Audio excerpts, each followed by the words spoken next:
أعوذ بالله من الشيطان الرجيم.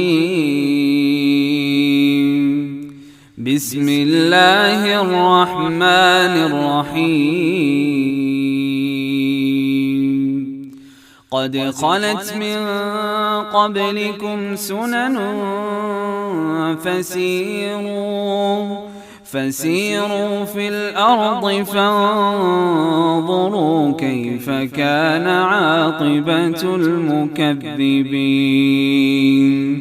هذا بيان للناس وهدى وموعظة للمتقين.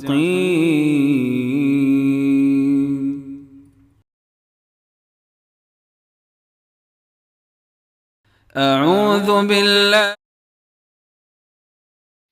السلام علیکم ورحمۃ اللہ وبرکاتہ. پارہ نمبر 21.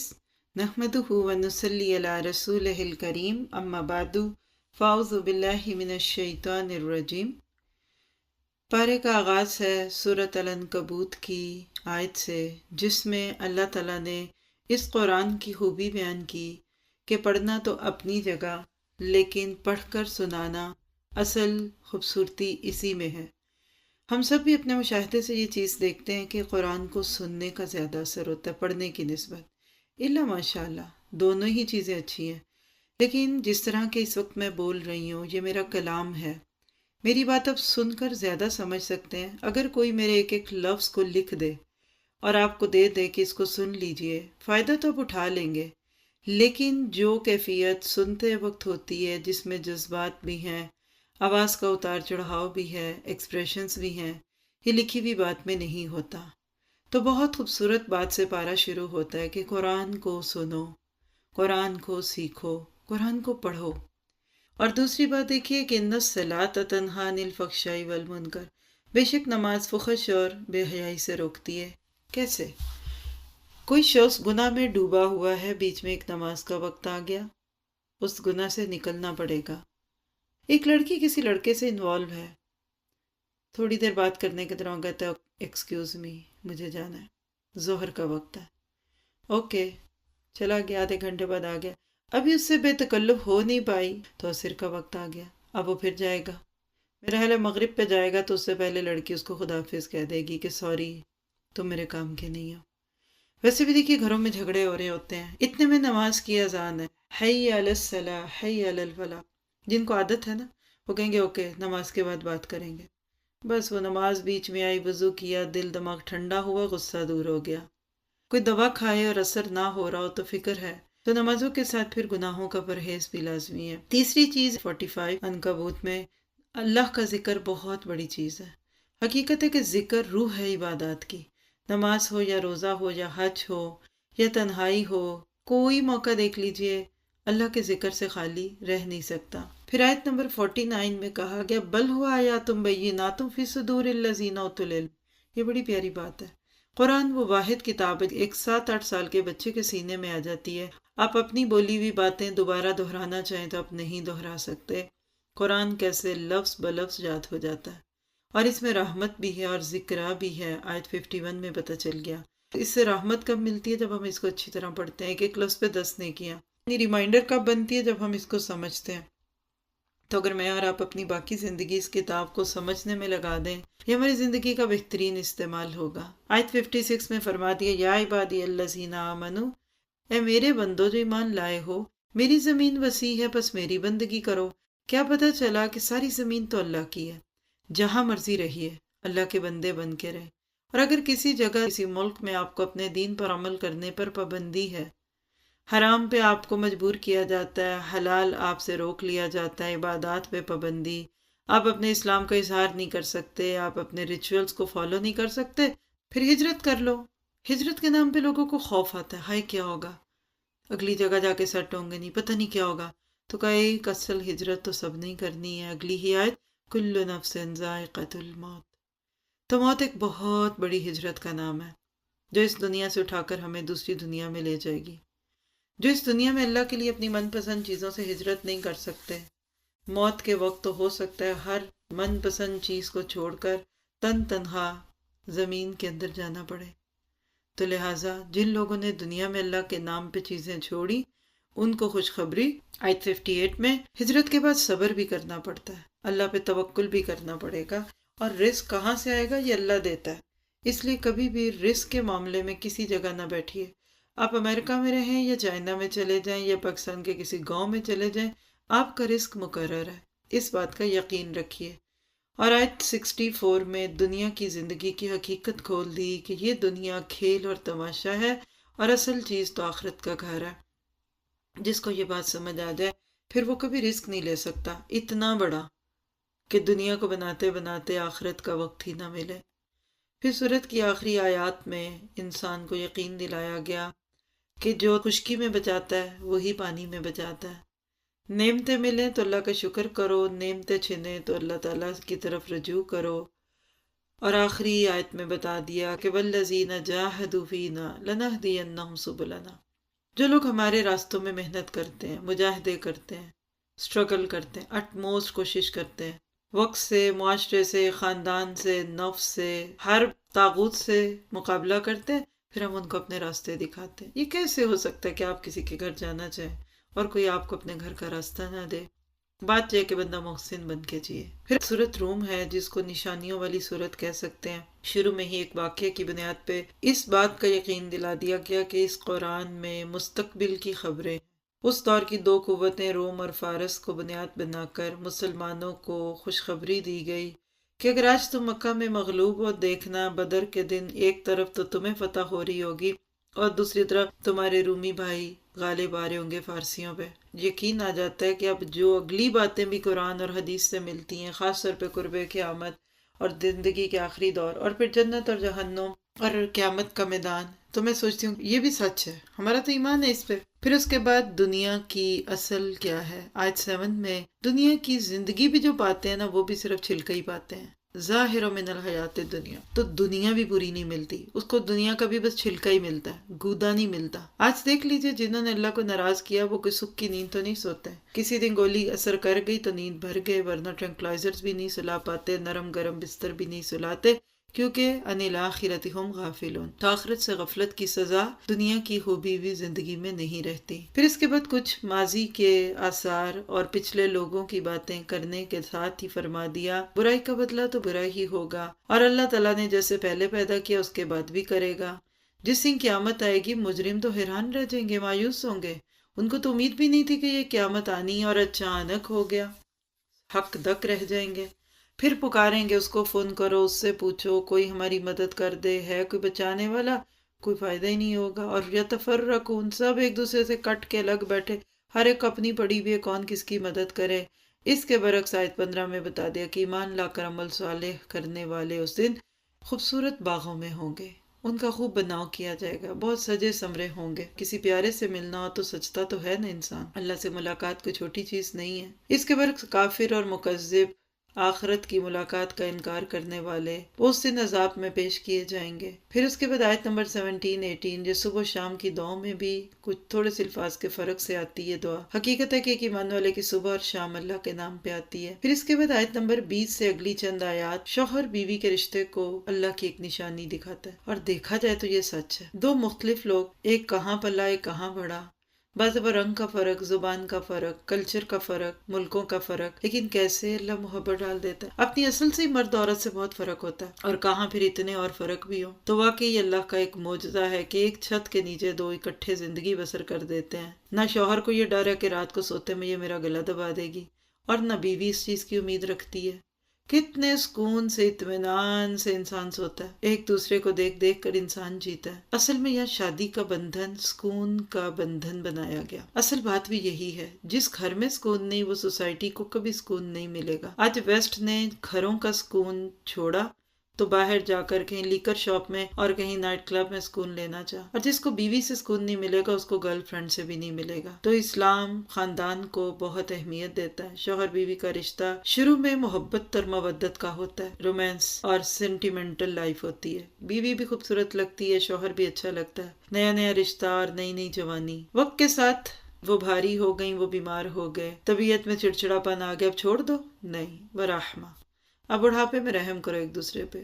تم اس کو دوائیاں دو وہ تمہیں دبا دے، تم اس کے پاؤں دبا دو وہ تمہارے سر کو دبا دے۔ بڑھاپے میں یہ رشتہ اور خوبصورت ہوتا ہے۔ پھر اس کے بعد رنگوں کا اختلاف، زبانوں کا اختلاف۔ کبھی اپنے ارد گرد رہنے والوں کی بولیاں تو سنیں، جس ملک میں بھی آپ رہتے ہیں۔ ہکے بکے رہ جائیں گے، ایک ہی لیٹر ہیں ABC، اور اتنے ایکسنٹ، کہیں اس کو نارویجن میں آپ پڑھ لیں، کہیں آپ اس کو اسپینش میں پڑھ لیں، کہیں سویڈش میں پڑھ لیں، اور کہیں اس کو انگلش کے نام پہ پڑھیں، لگتا بھی نہیں کہ ایک ہی روٹ ہے ان سب کا۔ پھر اسی طرح سے آپ دیکھیے کہ اللہ تعالیٰ نے اور بہت ساری یہاں نشانیاں بتائیں، جس پہ غور کرنے کے بعد ایک بندہ واقعی اللہ تعالیٰ کا قرب محسوس کرتا ہے۔ پھر اس کے بعد مرنے کے بعد جی اٹھنے کی بات کی گئی، اور بتا دیا کہ دیکھو شرک کی تو کوئی گنجائش ہی نہیں ہے اس دنیا میں۔ آیت 28 میں بتا دیا کہ جب تم اپنے ملازموں کو اپنا مال برابر میں بانٹ کے نہیں دے دیتے کہ تم اور وہ ایک ہی جیسے ہو جائیں، تو اللہ کے بارے میں کیوں باتیں کرتے ہو کہ فلاں کو اللہ نے اختیارات دے دی اور ہماری سنتا نہیں اور ان کی موڑتا نہیں ہے؟ ایسی کوئی بات نہیں ہے۔ شرک کو چھوڑو، بلکہ کرو کیا؟ آیت 30 میں فَأَقِمْ وَجْهَكَ لِلدِّينِ حنیف، ایک رب کی طرف فوکسڈ ہو جاؤ، حنیف ہو، سب چیزوں کو چھوڑ دو۔ فطرت کی بات کی گئی، کسی بچے کو کوئی استاد نہ ملے، ماں بھی اس کو پیدا کرتے ہی مر جائے، اگر وہ جوان ہوگا نا تو وہ کہے گا کہ ہے کوئی جس نے مجھے پیدا کیا۔ یہی ہے جو چیز بعد میں پھر انسان کے اوپر مزید کھل کے آتی ہے، جب کتاب سامنے آتی ہے، جب کائنات پہ غور ہوتا ہے، جب عقل کی ترازو میں پرکھے تو ہر چیز بول بول کے بتاتی ہے کہ اللہ ہے۔ ہم نہیں کہہ سکتے کہ کوئی بچہ بھی اس طرح کا پیدا ہوا کہ اس کو پتہ ہی نہیں کہ اللہ کیا۔ ٹھیک ہے، مسلمان گھر میں پیدا ہونے والے کو ایک پلس پوائنٹ تو مل جاتا ہے۔ پھر اس کے بعد مزید کچھ خوبیاں، منیبی نہیں لئی، جھک جاؤ، اسی کی طرف رجوع کر، تمہارا دل اس میں اٹکاؤ۔ دیکھیے ایک بچہ ہے نا، چھوٹا سا بیبی، ماں کا دل اس میں ہی پڑا رہتا ہے، سوئے ہوئے کو بھی جا جا کے دیکھتی ہے سویا ہوا ہے، رویا کیوں نہیں، اٹھا کیوں نہیں، کھا کیوں نہیں رہا، پی کیوں نہیں رہا، یعنی سوتے کو بھی وہ اٹھا دے گی۔ دل جس چیز میں پڑ جائے آپ اس کے لیے منیب ہوگے، اٹھتے بیٹھتے سوتے جاگتے کھاتے پیتے اس کا خیال آئے، اور واتقوا، پھر اسے ڈرو بھی، پھر نماز بھی قائم کرو اور مشرکوں میں نہ ہو جاؤ۔ اس کے برعکس کچھ لوگ فرقوا دینہم وکانوا شیعا، جنہوں نے اپنے دین کو فرقوں میں بانٹ دیا، ٹکڑوں میں بانٹ دیا، من پسند دین کا حصہ لے لیا، دین کا من پسند حصہ لے لیا، آسان چیزیں لے لی، مشکل چھوڑ دی، اور اپنے چھوٹے چھوٹے گروہوں پہ اتنے خوش ہوئے کہ کل حزب بما لدیہم فرحون، پورے دین کو چھوڑ کے، کل کو چھوڑ کر جز پہ راضی ہو گئے۔ پھر اس کے بعد انسان کی طبیعت بتائی گئی کہ جب دکھ آتا ہے تو بہت ہی رجوع کرتا ہے۔ کبھی اپنے بچوں کو دیکھا کرے جب امتحان قریب ہو تو جو رو رو کے دعائیں کرا، دادو دعا کرنا، نانو دعا کرنا، ماما دعا کرنا، پھر جائے نماز بھی کھل جاتا ہے، پھر مسکین شکلیں بن جاتی ہیں۔ لیکن جب کوئی خوشی کا موقع آتا ہے تو پھر اللہ کو بعض دفعہ انسان بھول بھی جاتے ہیں، اور بالکل ایسے لگتا ہے کہ اب ان کو اللہ کی ضرورت نہیں۔ بعض دفعہ تو انسان مانگ مانگ کے اللہ سے خوشیاں لیتا ہے، لیکن بعد میں اللہ کوئی خوش نہیں کرتا ان موقعوں پہ۔ پھر اس کے بعد کچھ احکامات ہیں، حقداروں کو ان کا حق دو، مسکینوں کو، مسافروں کو، کرنا سب کچھ اللہ کے لیے۔ آیت 29 میں اصل کھول کے رکھ دی ربا کی۔ ربا ٹیلے کو کہتے ہیں، سود کا عربک نام ربا ہے۔ اللہ تعالیٰ کہتے ہیں جو تم سود دے دیتے ہو تاکہ وہ بڑھے لوگوں کے مال میں، حالانکہ فلا یربو عند اللہ، تمہیں تو بظاہر لگ رہا ہے کہ بڑھ گیا ہے، بہت بڑا کاروبار ہو گیا، آپ کو پیسے مل گئے سود پہ اور گھر بڑا مل گیا، اللہ کی نظر میں وہ نہیں بڑھتا۔ مطلب یہ ہے کہ وہ دنیا میں بڑھ بھی گیا، اللہ کی نظر میں بڑا نہیں۔ دوسری بات یہ کہ وہ بالآخر ڈوبے گا، پیچھے ہم اس پہ بات کر چکے ہیں۔ اس کے برعکس وما آتیتم من زکوٰۃ تریدون وجہ اللہ، اللہ کی رضا کے لیے جو زکوٰۃ دیتے ہو، تزکیہ کرتے ہو، پاکیزگی کرتے ہو اپنے مال کی، یہی لوگ ہیں جن کا مال بڑھتا ہے۔ حلال میں اللہ تعالیٰ ہمیں برکت دے۔ پھر انسان کی پیدائش کی بات کرتے ہوئے بہت ہی اہم آیت 41، جس میں ظہر الفساد فی البر والبحر، خشکی اور تری میں فساد پھیل گیا لوگوں کی کمائیوں کی وجہ سے، تاکہ اللہ ان کو ان کے کمائیوں کا بدلہ چکھائے۔ کیا پتہ چلا کہ دنیا میں جب گناہ عام ہوتے ہیں نا تو دنیا میں فساد آتا ہے، اور فساد کیا ہے؟ ڈیکمپوزیشن۔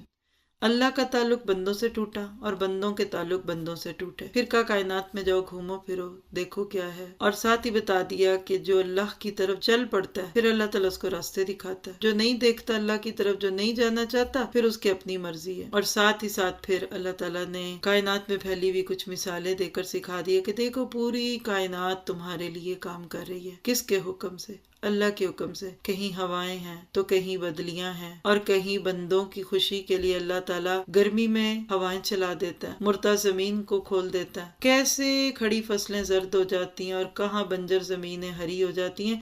یہ سب کون کر رہا ہے؟ کبھی سوچا تم نے؟ پھر کمزوریوں پہ کمزوریاں، پھر قوت میں کمی، کبھی بڑھاپا۔ آیت 54 میں بتا دیا کہ تم ہو کچھ نہیں ہو، اور ساتھ ہی قیامت کی بات کر کے بتا دیا اگر کچھ ہو بھی تو ایک دن تو ختم ہو جاؤ گے، اور وہ دن بڑا سخت دن آنے والا ہے جو آپ کو مجھے تنہا کر دے گا۔ آخری آیتوں میں بتا دیا کہ جو بات نہیں ماننا چاہتے اللہ تعالیٰ ان کے دلوں کو سیل کر دیتے ہیں، اور وعدے اللہ کے سچے ہیں، آپ ہلکے نہ پڑیں۔ کیا مطلب کہ اللہ تعالیٰ کی بات پہ توجہ دیں۔ پھر اس کے بعد سورہ لقمان ہے جو بہت ہی خوبصورت طریقے سے ایک ایمان والے کو زندگی میں کیا کرنا ہے اور کیا نہیں کرنا اس کا درس دیتی ہے۔ سب سے پہلے قرآن کو ہدی و رحمہ کہا گیا، پھر محسن بننے کی بات کی گئی، نماز قائم کر کے زکوٰۃ دینا اور آخرت پر یقین رکھنا، ایسے لوگ مفلح ہیں، ہمیشہ کے کامیاب ہیں۔ یہاں ان لوگوں کی بات ہے جو وقت کی دولت کا انکار کرتے ہیں اور بیکار مشغلوں میں پڑتے ہیں۔ وَمِنَ النَّاسِ مَن يَشْتَرِي لَهْوَ الْحَدِيثِ، کچھ لوگ ایسے ہیں جو خرید کے لاتے ہیں کلام دل فریب، غافل کرنے والی چیزیں، تاکہ لوگوں کو اللہ کے راستے سے روکیں بغیر علم کے۔ دیکھا جائے تو واقعی سچ ہے، ہر وہ چیز جو مقصد سے دور کر دے، ہر وہ چیز جو ہو بیکار لیکن بہت کارآمد چیز سے بندے کو غافل کر دے، مثلا کھلونا ہے اس میں پڑ گئے اور نماز سے غافل ہے، اور اسی طرح کی چیزیں، اور اسی کے اندر پھر گانا بجانا، ساز آواز اور ٹائم ویسٹرز ہیں، پھر وہ آیتوں کو نہیں سنتے۔ یہ بھی ایک عجیب سی بات ہے، جب زندگی میں لہو آتا ہے نا تو قرآن اچھا نہیں لگتا، قرآن بوجھ لگتا ہے، کانوں میں بوجھ پڑتا ہے۔ دیکھ لیجیے آیت 7 کو۔ اس کے برعکس جو لوگ اپنی زندگی کو ایک مقصد کے ساتھ گزارتے ہیں، اللہ ان کو جنتوں کی خوشخبریاں دیتے ہیں۔ پھر آیت نمبر 12 سے اگلا پورا رکوع تقریباً لقمان کی نصیحتیں اپنے بچوں کے لیے۔ تبلیغ کی بہت خوبصورت حکمت ہے، سب سے پہلے بچوں کو شکر سکھائیے، بی تھینکفل۔ حکمت کا تقاضا ہے کہ سب سے پہلے شکر ہو، جہاں شکر ہوتا ہے نا وہاں شرک نہیں ہو سکتا۔ مشرک تو ہے ہی نہ شکرا شخص، جس کو اللہ میں نہیں دکھتا تو تبھی تو دوسروں میں ڈھونڈتا ہے۔ پھر اس کے بعد دیکھیے کہ بچے کو اللہ سے جوڑنے کے بعد شرک کی بات کی گئی۔ بچوں کو شرک کا کیا پتا ہے؟ جی شروع سے پتا ہے۔ کس نے دی؟ اللہ نے دی۔ ماما نے دی؟ نہیں، ماما کو اللہ نے کہا۔ بابا لے کر آئے؟ نہیں، بابا کو اللہ نے کہا۔ بچپن سے اگر ماں باپ بچے کے اندر توحید کی محبت ڈال دیں، بہت ساری چیزوں میں جو بچے دوسری طرف چل پڑتے ہیں نا، وہ چیز بعد میں انشاءاللہ دور ہو جائے گی۔ بہرحال بڑا خوبصورت رکوع ہے، اس پہ غور کریں تو ہمارے لیے عمل کے بہت سارے نقطے ہیں۔ اس میں ترتیب کو سامنے رکھیے، اس پہ لیکچرز بھی ہیں، پوری صورت بھی تفسیر سے الگ موجود ہے، اور بچوں کی تربیت میں خاص طور پہ پیرنٹنگ A to Z میں ان آیات کو بنیاد بنایا گیا۔ چھوٹی چھوٹی باتوں پہ بچوں کو سمجھائیے، ٹرم کرنا پڑتا ہے بچوں کو۔ پھر اسی طرح سے آپ دیکھیے کہ بچوں کو شروع سے بتائیے کہ اللہ تمہیں دیکھ رہا ہے۔ آیت 16 میں دیکھیے کہ چھپ کر بھی کوئی گناہ کرو گے تو اللہ اس کو بھی لے آئے گا۔ پھر نماز کی بات، معروف کی بات، منکر سے روکو۔ بچے کیسے منکر سے روکے؟ جی اپنے دوستوں کو، اپنے فرینڈز کو بتائیں کہ بری بات ہے، کسی کی چیز نہیں اٹھاتے، کسی کی چیز لے کے نہیں کھا لیتے۔ اور وَاصْبِرْ عَلَىٰ مَا أَصَابَكَ، یہ کون سا صبر ہے جو بچے کریں گے؟ بیٹا اگر آپ کا شارپنر کوئی لے لینا تو آپ صبر کر لیں، اس سے بچے بڑے ہوں گے۔ پھر دیکھیے بچوں کا ایٹیچیوڈ، رویہ، گال پھلا کے بات نہ کرو، اکڑ کے نہ چلو، عاجزی کرو۔ آج بچوں میں بعض دفعہ ایسی خرابیاں دکھتی ہیں کہ جس کو دیکھ کر محسوس ہوتا ہے کہ ان کے اندر کچھ بڑائی ہے۔ پھر دیکھیے چلنے کا انداز، پھر آواز دب کے رکھو، آہستہ بولو۔ اس کے بعد اللہ تعالیٰ کی کائنات پہ غور کرتے کراتے دوبارہ دعوت دی گئی کہ اللہ کی طرف رجوع کرو۔ پھر اس کے بعد اللہ تعالیٰ کی تعریفوں کی بات کرتے کرتے آپ دیکھیں تو سورت کے آخر میں انسان کو دنیا کے دھوکوں سے نکالا، نفس کے دھوکے، اور 5 چیزوں کا تذکرہ کر دیا جس کا علم اللہ کے سوا کسی اور کو نہیں ہے۔ سورت سجدہ وہ سورت جو رات کو نبی صلی اللہ علیہ وسلم پڑھ کے سوتے تھے۔ اس سورت میں بھی آپ دیکھیے تو موت و حیات کا سامان بھی ہے، اللہ کی کائنات پہ غور بھی ہے، اور اسی طرح سے قیامت کی بات بھی ہے، اور ساتھ ہی ساتھ بتایا جاتا ہے کل یتوفاکم ملک الموت، آیت 11، کہہ دیجئے ملک الموت تمہیں فوت کرے گا جو تمہارے اوپر مقرر کیا گیا۔ کیا میں اور آپ ملک الموت کی نگاہوں کو اپنے اوپر محسوس کرتے ہیں؟ اور قیامت کے دن کی حسرتوں کی بات کر کے افسوس کریں گے لوگ، کاش ایک بار موقع ملے تو ہم ہدایت پا جائیں۔ پھر اس کے بعد ایمان والوں کے لیے اللہ تعالیٰ نے جو کرائٹیرین رکھا ہے، کہتا تجافی جنوبہم عن المضاجع، آیت 16، پوری رات بستر پہ سونے کی بجائے کچھ وقت تو بیچ میں اتنا ہو کہ جس میں اللہ کو پکار سکے انسان، اور پھر اللہ سرپرائزلی ان کو اتنی خوبصورت جنت دے گا جو کبھی نہ دیکھی، نہ سنی، نہ اس کا تصور بھی آیا۔ پھر ساتھ ہی آیت 21 میں بتا دیا کہ جب لوگ برے کام کرتے ہیں تو ہم آخرت کا انتظار نہیں کرتے بلکہ پہلے دنیا میں عذاب دیتے ہیں، یعنی ان کے غلط رویوں کی سزا دنیا میں ان کو ملتی ہے، پھر اس کے بعد ان کو آخرت میں تو بہت بڑی سزا ملے گی۔ اور پھر آخر میں بنی اسرائیل کے تناظر میں دوبارہ مسلمانوں کو اس بات کا یقین دلا دیا کہ اگر تم اللہ کی اس کائنات پہ غور کرتے ہوئے اس کی مرضی پہ نہیں چلو گے تو پھر اللہ اپنے کاموں پہ قادر ہے، اور نبی صلی اللہ علیہ وسلم سے کہہ دیا کہ آپ ایسے لوگوں سے بے نیاز ہو جائیے۔ اس کے بعد سورۃ الاحزاب شروع ہوتی ہے جس میں آج کے دور کے 2 معروف مسئلے wars of the prophet and wives of the prophets, یعنی اللہ کے نبی نے جنگیں کیوں لڑیں اور آپ کی اتنی بیویاں کیوں تھیں، اس موضوع کو ٹچ کیا گیا اور بہت یونیک صورت ہے۔ ہم اس وقت اس کا بس اتنا ہی خلاصہ کر سکتے ہیں کہ اس صورت میں معاشرتی رسومات بھی ٹوٹتی ہیں اور ساتھ ہی ساتھ احکامات بھی آتے ہیں، کہیں پردے کے اور کہیں حجاب کے، اور اس میں اڈاپٹڈ بچوں کی بات بھی ہے کہ بچہ کسی کا اڈاپٹ کرنا آسان بات نہیں ہے۔ کر سکتے ہو، اگر کوئی لٹے پٹے لوگ آتے ہیں کرو ان کے بچوں کو، لیکن بتاؤ ان کو، شروع سے پتا ہونا چاہیے کہ آپ ان کے اصل ماں باپ نہیں ہیں۔ ماں باپ کا نام پتہ ہے تو پھر باپ کا ہی نام لگے گا، اگر نہیں پتہ تو پھر کوئی بھی نام دو، لیکن پھر بھی بتا دو کہ اصل ماں باپ کوئی اور ہے۔ اس سے بچے ریئلسٹک ہو جاتے ہیں۔ پھر اس کے بعد آپ دیکھیے کہ غزوہ الاحزاب کی کچھ جھلکی ہیں جس سے پتہ چلتا ہے کہ ساری دنیا کے کفار بھی جمع ہو کے آ جائیں تو وہ مسلمانوں کا بال بیکا نہیں کر سکتے اگر اللہ ان کا ساتھ دے۔ بیچ ہی بیچ میں منافقوں کی کچھ باتیں ہیں، ہمارے گھر خالی ہیں، ہمیں بچوں کا ڈر ہے، یعنی بہانے کر کر میدان جنگ سے بھاگنے کی باتیں اس میں۔ کہا جائے چلو ٹھیک ہے نہ کرو اللہ کے کام، لیکن لَن يَنفَعَكُمُ الْفِرَارُ، تمہیں فائدہ نہیں دے گا یہ بھاگنا اگر تم موت سے بھاگنا چاہو۔ یعنی منافق کو دین کا کام موت کی طرح لگتا ہے۔ اللہ تعالیٰ کہتے ہیں ان کو ان کے حال پہ چھوڑ دو، اور آیت 21 میں اللہ کے نبی کو بہترین رول ماڈل بتایا گیا، لَقَدْ كَانَ لَكُمْ فِي رَسُولِ اللَّهِ أُسْوَةٌ حَسَنَةٌ۔ دعا کیجئے کہ اللہ کے نبی کو ہم اسوہ حسنہ بنا لیں، خوشی، غم، شادی، بیاہ، پیرنٹنگ، زندگی کے ہر چھوٹے بڑے معاملے میں آپ کو دیکھے۔ پھر اس کے بعد سچے مومنوں کے ایمان کا اظہار ہے کہ جب دین کا کوئی تقاضا سامنے آتا ہے تو ان کی آنکھوں میں چمک آ جاتی ہے کہ اب ہمیں بھی موقع آ رہا ہے کچھ حصہ ڈال دیں۔ اس کے برعکس منافق جو ہیں وہ ایسے وقت میں ادھر ادھر بھاگنے لگتے ہیں۔ آخر میں اللہ کی نبی کی بیویوں کے ناطے اللہ کے نبی کو ایک میسج دیا گیا کہ جن کو اللہ کے نبی کی بیوی بننا ہے پھر ان کو تو روکھی سوکھی کھانی ہی پڑے گی، اور جتنے درجے بڑے ہوتے ہیں اتنی ہی آزمائش بڑی ہوتی ہے۔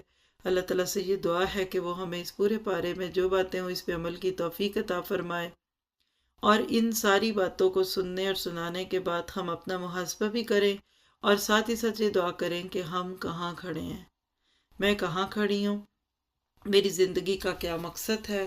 اور اس پارے کی آیات تدبر جو ہیں وہ سورۃ سجدہ کی آیت نمبر 16 اور 17 ہے، جو آپ سے اور مجھ سے اس بات کا تقاضا کرتی ہیں کہ اگر ہم واقعی وہ جنت لینا چاہتے ہیں جو اللہ نے ہمارے لیے چھپا کے رکھی ہے تو کچھ چھپا کے بھی نیکیاں کرنی پڑیں گی، اور رات کی تنہائیوں میں چھپ کر کوئی ایسی نیکی ضرور کریں کہ جو کل اللہ کو پیش کر سکیں۔ اللہ تعالیٰ عمل کی توفیق عطا فرمائے۔ سبحانک اللہم و بحمدک، اشہد ان لا الہ الا انت، استغفرک و اتوب الیک۔ السلام علیکم و رحمۃ اللہ وبرکاتہ۔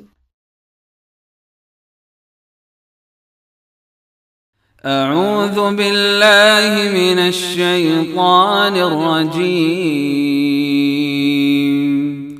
بسم الله الرحمن الرحيم. قد خلت من قبلكم سنن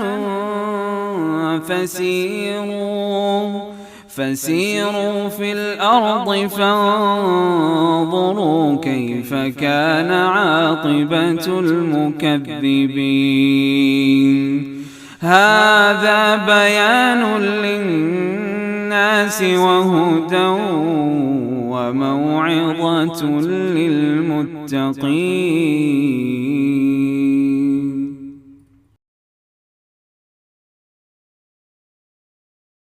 أعوذ